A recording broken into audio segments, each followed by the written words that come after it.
Hello दोस्तों, आप सभी का हमारे यूट्यूब चैनल आर के जनरल एजुकेशन में स्वागत है। हमारा आज का टॉपिक है पृथ्वी यानी कि अर्थ।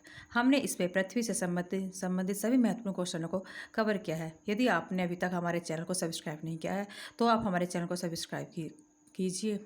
चलो अब हम टॉपिक को स्टार्ट करते हैं। आकार में पाँचवा बड़ा ग्रह कौन सा है? आकार में पाँचवा बड़ा ग्रह पृथ्वी। सौर मंडल का एकमात्र ऐसा ग्रह है जिस पर जीवन संभव है, वो है हमारा पृथ्वी। नीला ग्रह कौन सा है? नीला ग्रह हमारा पृथ्वी। पृथ्वी को नीला उपग्रह क्यों कहते हैं? पृथ्वी को नीला उपग्रह हम जल की उपस्थिति के कारण कहते हैं। पृथ्वी का एकमात्र प्राकृतिक उपग्रह कौन सा है? पृथ्वी का एकमात्र प्राकृतिक उपग्रह चंद्रमा है। पृथ्वी के सबसे निकट का तारा कौन है? पृथ्वी के सबसे निकट का तारा सूर्य है। सूर्य के बाद पृथ्वी के सबसे निकट का तारा कौन है? सूर्य के बाद पृथ्वी के सबसे निकट का तारा प्रोक्सिमा सेंचुरी है। रात्रि में दिखाई देने वाला सर्वाधिक चमकीला तारा कौन सा है? रात्रि में दिखाई देने वाला सर्वाधिक चमकीला तारा साइरस है। पृथ्वी अपने अक्ष पर कितना झुकी हुई है? पृथ्वी अपने अक्ष पर 23.5 डिग्री कोण झुका हुई है। पृथ्वी अपने अक्ष पर किस दिशा में घूमती है? पृथ्वी अपने अक्ष पर पश्चिम से पूर्व की ओर घूमती है। पृथ्वी अपने अक्ष का एक चक्कर कितने समय में लगाती है? पृथ्वी अपने अक्ष का एक चक्कर 23 घंटे 56 मिनट 4 सेकंड में लगाती है। पृथ्वी पर दिन रात किस कारण होते हैं? पृथ्वी पर दिन रात घूर्णन गति के कारण होते हैं। पृथ्वी को सूर्य की एक परिक्रमा करने में कितना समय लगता है? पृथ्वी को सूर्य की एक परिक्रमा करने में 365 दिन 5 घंटे 48 मिनट 46 सेकंड या लगभग 365 दिन 6 घंटे का समय लगता है। पृथ्वी पर दिन व रात छोटे बड़े किस कारण होते हैं? पृथ्वी पर दिन व रात छोटे बड़े उसकी वार्षिक गति के कारण होते हैं। विषुव क्या है? यह पृथ्वी की वह स्थिति है जब सूर्य की किरणें विषुवत रेखा पर लंबवत पड़ती हैं और दिन व रात की अवधि बराबर होती है।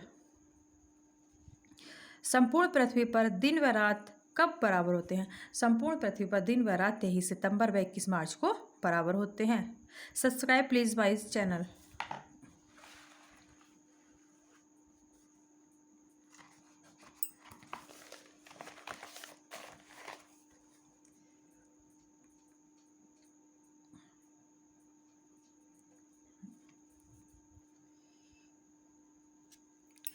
शरद विषुव कब होता है? शरद विषुव 23 सितंबर को पड़ता है। बसंत विषुव की स्थिति कब होती है? बसंत विषुव 21 मार्च को पड़ता है। सौरमंडल का पांचवा बड़ा ग्रह कौन सा है? सौरमंडल का पांचवा सबसे बड़ा ग्रह पृथ्वी है। पृथ्वी के अंदर की संरचना के अध्ययन को क्या कहते हैं? पृथ्वी के अंदर की संरचना के अध्ययन को भूगर्भ शास्त्र कहते हैं। सबसे पहले किसने कहा कि पृथ्वी गोल है? सबसे पहले किसने कहा कि पृथ्वी गोल है? पाइथागोरस ने कहा कि पृथ्वी गोल है। पृथ्वी की आयु का आकलन किस विधि के द्वारा करते हैं? पृथ्वी की आयु का आकलन हम यूरेनियम डेटिंग विधि द्वारा करते हैं। चंद्रमा के प्रकाश को पृथ्वी तक आने में लगा समय कितना होता है? चंद्रमा के प्रकाश को पृथ्वी तक आने में 1.3 सेकंड का समय लगता है। पृथ्वी की बहन या जुड़वा ग्रह किसे कहते हैं? पृथ्वी की बहन या जुड़वा ग्रह शुक्र को कहते हैं। पृथ्वी और चंद्रमा के बीच किस बल के कारण समुद्र में ज्वार भाटे आते हैं? वो गुरुत्वाकर्षण बल के कारण समुद्र में ज्वार भाटे आते हैं। पृथ्वी का ध्रुवीय व्यास कितना है? पृथ्वी का ध्रुवीय व्यास 12,712 किलोमीटर है। पृथ्वी का विषुवतीय व्यास 12,756 किलोमीटर है। पृथ्वी का सूर्य के चारों ओर घूमना क्या कहलाता है? पृथ्वी का सूर्य के चारों ओर घूमना परिक्रमा गति या वार्षिक गति कहलाता है। पृथ्वी का अपने अक्ष पर घूमना क्या कहलाता है? पृथ्वी का अपने अक्ष पर घूमना घूर्णन गति कहलाता है। सूर्य के बाद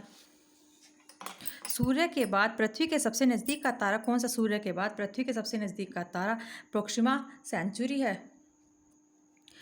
समुद्र पृथ्वी सतह का लगभग कितने भाग घेरे हुए है? समुद्र पृथ्वी सतह का लगभग 71% भाग घेरे हुए है। तो दोस्तों, हमने इस वीडियो में पृथ्वी टॉपिक से संबंधित सभी क्वेश्चनों को कवर किया है। आप हमारे चैनल आर के जनरल एजुकेशन को सब्सक्राइब और लाइक करें। हम आपके लिए इसी तरह से डेली वीडियो लेकर आते रहेंगे। Thank you.